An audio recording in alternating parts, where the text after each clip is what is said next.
Hello all of you. हम ये आपकी क्वेश्चन आंसर की सीरीज में आज हम आपका चैप्टर 3 देखेंगे। ठीक है, चैप्टर 3 की क्वेश्चन आंसर करेंगे।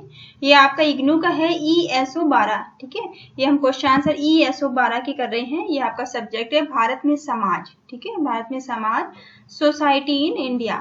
लास्ट 10 ईयर के जितने भी क्वेश्चन आंसर हैं अभी तक पूछे गए हैं इग्नू में, वो सारे हम इसमें कर रहे हैं। ठीक है, अगर आपका ये सब्जेक्ट है तो आप देख सकते हैं इसको। ठीक है, गांव और बाहरी दुनिया, आज हम इसे पढ़ने वाले हैं, गांव और गांव से बाहर की दुनिया के बारे में। ठीक है, पहले हम थोड़ा सा इसको डिटेल देख लेते हैं, फिर इसके क्वेश्चन आंसर करेंगे।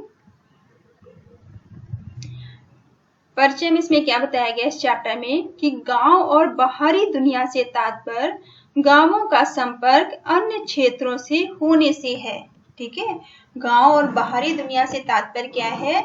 गांव और बाहरी दुनिया से तात्पर्य है कि गांवों का संपर्क अन्य क्षेत्रों से होने से है, कि गांव का क्षेत्र कैसे दूसरे क्षेत्रों से भी हो सकता है। ठीक है, जो एक व्यापक दृष्टिकोण प्रस्तुत करता है। ठीक है, ये एक व्यापक दृष्टिकोण प्रस्तुत करता है। गांव की उत्पत्ति के विषय में देखा जाए तो प्रारंभ में व्यक्ति को खेती करने का ज्ञान नहीं था। ठीक है, अगर गांवों के बारे में हम स्टार्टिंग का हिस्ट्री देखें, शुरुआती इतिहास देखें, तो लोगों को खेती करने का ज्ञान भी नहीं था। उन्हें नहीं पता था कि उन्हें खेती कैसे करनी चाहिए। ठीक है, वह खाने पीने संबंधी वस्तुएं जुटाने के लिए इधर उधर भटकता फिरता था। ठीक है, स्टार्टिंग में मानो क्या था कि वो खाने पीने की चीजों को इकट्ठा करने के लिए वो इधर उधर भटकते थे। उन्हें ये नहीं ज्ञात था कि खेती कैसे करें, जमीन का उपयोग कैसे करें, और शत्रुओं के विरुद्ध स्वयं की सुरक्षा करने के लिए पारस्परिक अन्योन्याश्रित क्रियाएं किया करते थे। ठीक है, धीरे धीरे मनुष्यों ने खेती का ज्ञान अर्जित किया। ठीक है, धीरे धीरे लोगों को खेती का ज्ञान हुआ, खेती का ज्ञान उन्होंने अर्जित किया। कृषि के विकास के पश्चात वे एक ही स्थान पर स्थायी रूप से रहने लगे। ठीक है, स्टार्टिंग में क्या था कि लोगों को खेती का ज्ञान नहीं था, इसलिए वो जगह इधर उधर घूमा करते थे, घूम के अपने जीविका अर्जन के लिए खाने पीने की वस्तुएं इकट्ठा करते थे। जैसे उन्होंने जानवरों को मार के खा लिया, जो भी उन्हें जिस तरह से ही मिला। लेकिन जब उन्हें खेती का ज्ञान हुआ तो उन्होंने स्थायी रूप से, ठीक है, और जब उनको जब खेती का ज्ञान हो गया, कृषि का ज्ञान हो गया, तो वो स्थायी रूप से एक जगह निवास करने लगे, एक जगह वो घर बना के अपना रहने लगे। ठीक है, इस प्रकार कुछ परिवारों के लोगों के एक ही भूखंड पर निवास करने, सुख दुख में एक दूसरे का हाथ बटाने और मिलकर प्रकृति से संघर्ष करने से उनमें सामूहिकता की भावना का विकास हुआ। ठीक है, जब एक ही स्थान पर उन लोगों ने रहना शुरू कर दिया, ठीक है, वो खेती करने लगे और कई लोग मिलकर एक स्थान पर समूह के रूप में रहने लगे, और वो एक साथ मिलकर प्रकृति के साथ संघर्ष करने लगे, संघर्ष करने लगे कि उन्हें खेती कैसे करनी है, काम कैसे करना है। फिर वो एक दूसरे का सुख दुख भी बांटने लगे। ठीक है, एक दूसरे का सुख दुख में हाथ बटाने लगे और मिलकर वो प्रकृति से संघर्ष करने लगे। इससे क्या हुआ, एक सामूहिकता की भावना विकसित हुई। ठीक है, एक दूसरे के लिए सामूहिकता की भावना का विकास हुआ और यह समुदाय टिकाऊ हो गए। ठीक है, इस तरह से जो समुदाय थे ये क्या हो गए, ये टिकाऊ हो गए इस तरह से। ठीक है, इस प्रकार सामूहिक रूप से घुमक्कड़ जीवन से निकलकर स्थायी जीवन में प्रवेश के कारण गांव का जन्म हुआ। ठीक है, ये बात आई होप आपको समझ में आई होगी कि इस तरह से सामूहिक जीवन, सामूहिक रूप से वो पहले क्या करते थे, वो घूमते रहते थे इधर उधर। ठीक है, तो वो घुमक्कड़ जीवन से निकलकर वो स्थायी जीवन में उनका प्रवेश हुआ फिर। ठीक है, और इस तरह से गांव का जन्म हुआ। गांव कोई नवीन शब्द नहीं है। ठीक है, गांव कोई नया शब्द नहीं है, ये कोई नवीन शब्द नहीं है, क्योंकि आदिकाल से ही इसका प्रयोग सामाजिक संबंधों को स्थायित्व प्रदान करने वाले संगठन के रूप में किया जाता रहा है। ठीक है, क्योंकि आदिकाल से इसका प्रयोग किस लिए किया जाता रहा है? सामाजिक संबंधों को स्थापित करने के लिए, सामाजिक संबंधों को स्थायित्व प्रदान करने के लिए इसका प्रयोग किया जाता रहा है। आज गांव का संपर्क विभिन्न क्षेत्रों से होने लगा है, ठीक है, आज गांव का संबंध बहुत सारे क्षेत्रों से हो गया है। गांवों में अतः क्रिया की प्रक्रिया को स्पष्ट करने के लिए जजमानी व्यवस्था पर विशेष बल दिया गया है, ठीक है। अब क्या है कि जो गांव है, अभी ये अब पुरानी बात ही यहाँ पे की जा रही है अभी, ठीक है, जजमानी व्यवस्था कुछ नहीं है, तो ठीक है, तो जजमानी व्यवस्था जो थी वो अब नहीं रही है, वो अब खत्म हो गई है, ये पुरानी बात की जा रही है जजमानी व्यवस्था की यहाँ पर, ठीक है। और लघु व बृहत परंपराओं के बीच के अंतर क्रिया की प्रक्रिया को स्पष्ट किया गया है, ठीक है। यहाँ पर लघु और बृहत परंपराओं की जो प्रक्रिया है, अतः अंतर क्रिया है, उसे यहाँ पे स्पष्ट किया गया है। इन्हीं पहलुओं को ध्यान में रखकर गांव को बाहरी दुनिया से संपर्क पर रोशनी डाली गई है, ठीक है। इन्हीं सब चीजों को ध्यान में रखते हुए जो गांव है, इन्हीं पहलुओं को ध्यान में रखते हुए गांव का बाहरी दुनिया से संपर्कों पर रोशनी डाली गई है। गांव और बेहतर आर्थिक व्यवस्था के अंतर्गत ये स्पष्ट किया गया है कि आर्थिक दृष्टि से गांव बाहरी क्षेत्र से किस प्रकार जुड़े हुए हैं, ठीक है।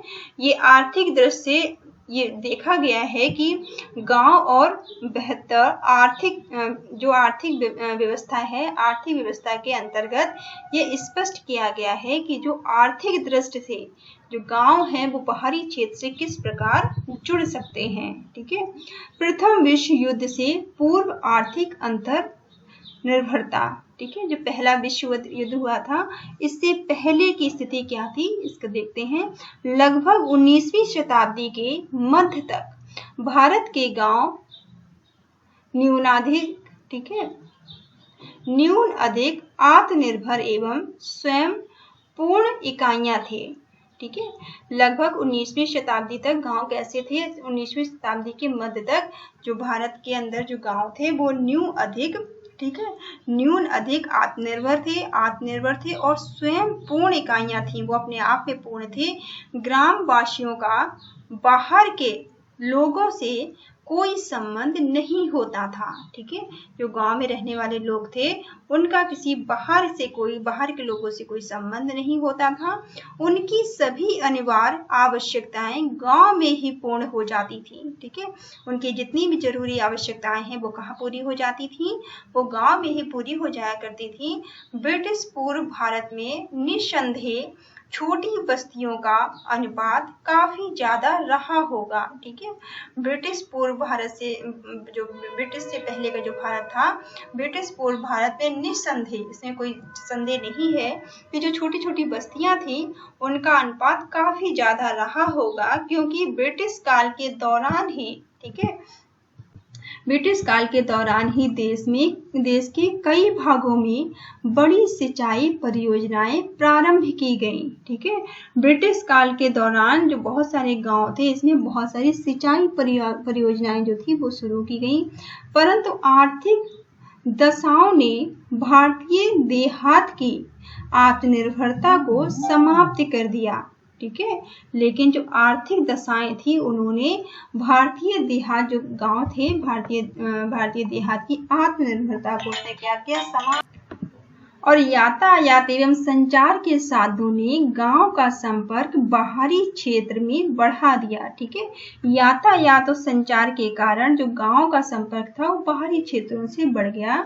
आधुनिक समय में आर्थिक अंतरक्रिया के संदर्भ में कहा जा सकता है कि प्रथम विश्व युद्ध के बाद से ही नए आर्थिक अवसरों के उपलब्ध होने से भारतीय गांव व्यापक आर्थिक व्यवस्था का एक भाग बन गए थे, ठीक है।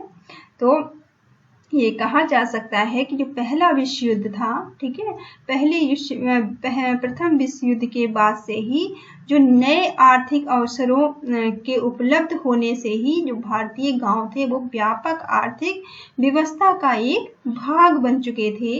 गांव और जाति एवं नातेदारी की बृहत्तर व्यवस्था के अंतर्गत गांव में जातियां ऊपर से नीचे तक परस्पर निर्भरता वाले संबंधों में बंधी रहती थीं, ठीक है।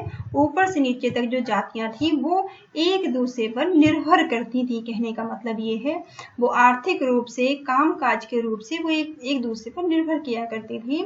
परंतु नातेदारी संबंधों, लेकिन जो नातेदारी बंधन थे, नातेदारी बंधनों द्वारा यह संबंध बिखर जाते हैं, ठीक है। जो नातेदारी बंधनों द्वारा ये संबंध कैसे हैं, ये बिखर जाते हैं और दूसरे गांव या शहरों तक फैल जाते हैं, ठीक है। और ये संबंध दूसरे गांव और शहरों तक क्या होते हैं, फैल जाते हैं। और व्यक्तियों द्वारा जन्म, विवाह एवं मृत्यु जैसे अवसरों पर अंतरक्रिया की जाती है, ठीक है। ये एक दूसरे से संपर्क में रहते हैं, जैसे जन्म हुआ, विवाह हुआ या किसी की मृत्यु हुई तो ये आपस में जुड़े हुए होते हैं ऐसी घटनाओं से। और एक व्यक्ति से संबंधित अलग अलग क्षेत्रों में फैले होने के कारण दूर रहकर भी उन्हें एक दूसरे पर निर्भर रहना पड़ता है, ठीक है। वो दूर रहते हुए भी इन वजहों से एक दूसरे पर निर्भर रहते हैं। अंतरजातीय संबंधों का स्थायी विस्तार, ठीक है। जो अंतरराष्ट्रीय जो अंतरजातीय जो संबंध है, अंतरजातीय संबंधों का स्थानीय विस्तार, ठीक है। इनका स्थानीय विस्तार किस तरह था, अंतरजातीय मतलब अलग अलग कास्ट के, ठीक है। छोटे छोटे रजवाड़ों की राजनीतिक सीमा और सड़क व संचार की खराब स्थिति के कारण ब्रिटिश पूर्व भारत में क्षैतिजीय विस्तार संभव नहीं हो पाया। कहने का मतलब ये है कि जो छोटे छोटे रजवाड़े हुआ करते थे पहले, ठीक है, उनकी राजनीतिक कुछ सीमाएं होती थी। हर सारे रजवाड़ों की अपनी राजनीतिक सीमा हुआ करती थी। और सड़क संचार की खराब स्थिति, उनकी सड़क संचार थी, उनकी स्थिति बहुत अच्छी नहीं थी उस टाइम के कारण ब्रिटिश पूर्व मतलब ब्रिटिश जो हमारे यहाँ जो अंग्रेजों का राज्य था उससे पहले का जो भारत था वो क्षैतिजीय विस्तार वहां पर संभव नहीं हो पाया, क्योंकि हर रजवाड़ों की अपनी सीमा थी, ठीक है। वो उसके आगे वो कुछ नहीं करना चाहते थे। लेकिन ब्रिटिश राज के तेजी से बढ़ते हुए क्रियाकलाप व बेहतर सड़कों व रेल प्रणाली की शुरुआत, सस्ती डाक व मुद्रण व्यवस्था के प्रचलन से एकीकरण हुआ और अंतरजातीय संबंध बहुत ही द्रुत गति से आगे बढ़े, ठीक है। जब हमारे यहाँ अंग्रेजों का राज्य था तो इन्होंने किन किन चीजों का आविष्कार यहाँ पे किया था, क्या क्या इन्होंने सुविधाएं भारत में लेकर आए हैं। इन्होंने अच्छे बेहतर सड़कों का निर्माण कराया, ठीक है। और रेल प्रणाली की इन्होंने शुरुआत की अंग्रेजों ने। और सस्ती डाक व्यवस्था, ठीक है, हमारे यहाँ डाक व्यवस्था भी नहीं थी। और मुद्रण व्यवस्था, डाक व्यवस्था और मुद्रण व्यवस्था के प्रचलन से एकीकरण हुआ, ठीक है। अब ये अंग्रेज जो आए थे, अंग्रेजों ने हमारे यहाँ बहुत अच्छे अच्छे काम किए हैं। आप ऐसे देख सकते हैं कि देखिए इनसे पहले ना तो सड़कों की व्यवस्था थी हमारे यहाँ, ना ही रेल प्रणाली थी और ना ही हमारे यहाँ डाक की व्यवस्था थी, ठीक है, ना ही मुद्रण व्यवस्था थी। ये सारे काम हमारे यहाँ अंग्रेजों ने आके कराए हैं, ठीक है, जिससे अंतरजातीय संबंध बहुत ही अच्छे हुए हैं, अच्छी गति से ये आगे बढ़े हैं। गांव एवं बृहत्तर धार्मिक व्यवस्था। अब गांवों और बाहर की जो धार्मिक व्यवस्था थी उसके बारे में, यदि किसी गांव का अध्ययन किया जाए तो स्पष्ट होता है कि वहां के धार्मिक विश्वास, व्यवहार और बृहत्तर अभ्यास के मध्य अंतरक्रिया विद्यमान है, ठीक है। इस संदर्भ में एम मैरियटन ने स्पष्ट किया है, ठीक है। इसमें एम मैरियटन ने कहा है कि ग्रामीण जीवन शैली के संस्कार और विश्वास ऊपर की दिशा में आकर बृहत सांस्कृतिक परंपरा का निर्माण करते हैं। ठीक है, इनका कहना है कि जो ग्रामीण जीवन शैली के जो संस्कार हैं, संस्कार और इनके जो विश्वास है, विश्वास ऊपर की दिशा में जाकर बृहत सांस्कृतिक परंपराओं का निर्माण करते हैं। ठीक है, जैसे कि आज भी आप आउटर में देख सकते हैं, जो शहरों में जो चीजें आपको देखने को नहीं मिलती हैं, वो संस्कार, वो परंपराएं आपको आउटर में आज भी मिल जाएंगी। ठीक है, और अन्य तत्वों द्वारा नीचे की तरफ गतिशील होने से बृहत परंपरा की स्थानीय अभिव्यक्ति स्पष्ट होती है। ठीक है, मैरियटन द्वारा अंतरक्रिया की दोहरी प्रक्रिया को स्पष्ट करने के लिए सवर्णीकरण और स्थानीयकरण जैसे शब्दों का प्रयोग किया गया है। ठीक है, सर्वीकरण और स्थानीयकरण शब्दों का प्रयोग इन्होंने किया है अपनी दोहरी प्रक्रिया को स्पष्ट करने के लिए। ठीक है, गांव एवं विस्तृत राजनीतिक व्यवस्था। ठीक है, अब गांव में विस्तृत राजनीतिक व्यवस्था क्या है, इसके अंतर्गत गांव की स्थितियों का वर्णन किया गया है। ठीक है, इसके द्वारा गांव की जो स्थितियां रही हैं उनका वर्णन किया गया है और उनकी महत्वपूर्ण पहलू की ब्रिटिश प्रशासकों के गांव को छोटे गणराज्य कहने पर इस बात को सिद्ध किया गया है कि ये कथन असत्य था।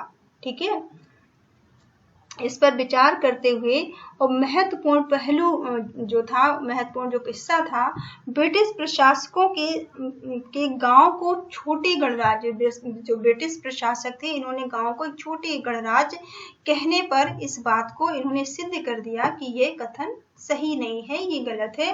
इसलिए प्रसिद्ध समाजशास्त्री कार्ल मार्क्स और महान दार्शनिक महात्मा गांधी, ठीक है, एक जो समाजशास्त्री थे, समाजशास्त्री कार्ल मार्क्स, जिन्होंने आपने नाम सुना होगा मार्क्स का, और महान दार्शनिक जो महात्मा गांधी का आप जरूर जानते होंगे, महात्मा गांधी द्वारा विशिष्ट अध्ययन किए गए और अपने निष्कर्ष को स्पष्ट करते हुए उन्होंने सिद्ध किया कि भारतीय गांव विस्तृत समाज व सभ्यता का ही अंग है। इन्होंने क्या बताया कि जो गांव है, हमारे जो भारतीय गांव है, वो विस्तृत समाज और सभ्यता का ही हिस्सा है, उसका ही अंग है। ठीक है, ब्रिटिश पूर्व भारत में गांव, ब्रिटिश से पहले भारत में किस तरह के गांव हुआ करते थे?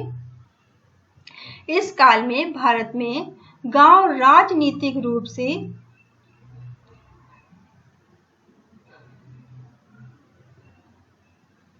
स्वशासी थे। ठीक है, इस समय क्या था, जो गांव थे वो भारत में कैसे हुआ करते थे? राजनीतिक रूप से स्वशासी हुआ करते थे और रियासत के साथ संबंधों को लेकर काफी जागरूक भी थे। ठीक है, जो रियासतों के साथ उनके संबंध थे वो काफी अच्छे थे, वो काफी जागरूक थे इन चीजों के मामले में। वे सभी क्षेत्रों में अपने अच्छे बुरे की पहचान करना जानते थे।